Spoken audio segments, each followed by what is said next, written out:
Hi, my name is Kamesh Sankaran. I'm a professor of physics at Whitworth, and I want to talk about the relationship between the Christian faith and science. As a Christian, I believe that God undergirds all of creation, both the aspects of creation that we understand, as well as the aspects of creation that we don't understand. Science as an enterprise seeks to find answers to how the universe functions. But finding the patterns, of course, doesn't say anything about who set those patterns in motion or who holds those patterns together. The deeper point is that as a Christian, I believe that we know about God and the world that God has created through revelation. But that revelation can come in a couple of different forms. One form is general revelation. General revelation is general in the sense that it's generally available to all. That, in other words, you don't need to specifically believe in the God who created the universe to have access to this general revelation.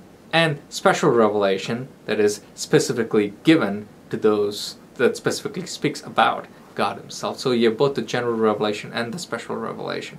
General revelation also has two different parts.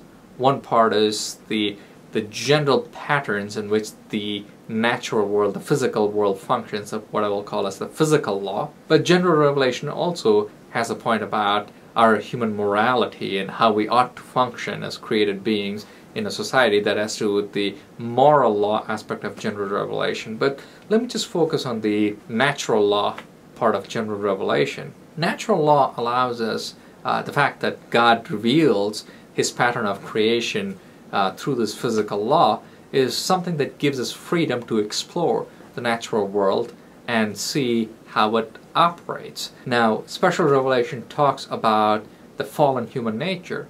The fall is not something that merely affects the moral law aspect of humanity, but it also affects our intellect, our ability to correctly gather the evidence and interpret the evidence and understand that all of those things are also corrupted. And yet, we persist, we pursue both of these things so that we can understand both about the Creator and about the world that He has created. As we go through this process, we recognize that we are making a lot of assumptions. We often make assumptions about metaphysical assumptions of what actually exists. And then we make epistemological assumptions of how then do we know about what exists. But recognizing the assumptions we make on those two metaphysical and epistemological questions is essential for us to be able to stay on the right track. Unfortunately, it doesn't always work out that nicely, and everyone is familiar with famous issues of tensions between the Christian faith and the scientific enterprise.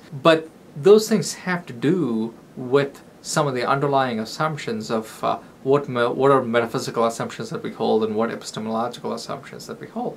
We can face a lot of tensions between our understanding of special revelation and our understanding of general revelation, and that's okay. Just because there are tensions, we don't want to dismiss one or the other, but we want to faithfully, consistently pursue truth both through special revelation and through general revelation, with the eager anticipation that God will one day redeem all these misunderstandings, and there will be a point that there will no longer be a misunderstanding or tension, even though for now we may have to struggle through these journeys in an uncomfortable way.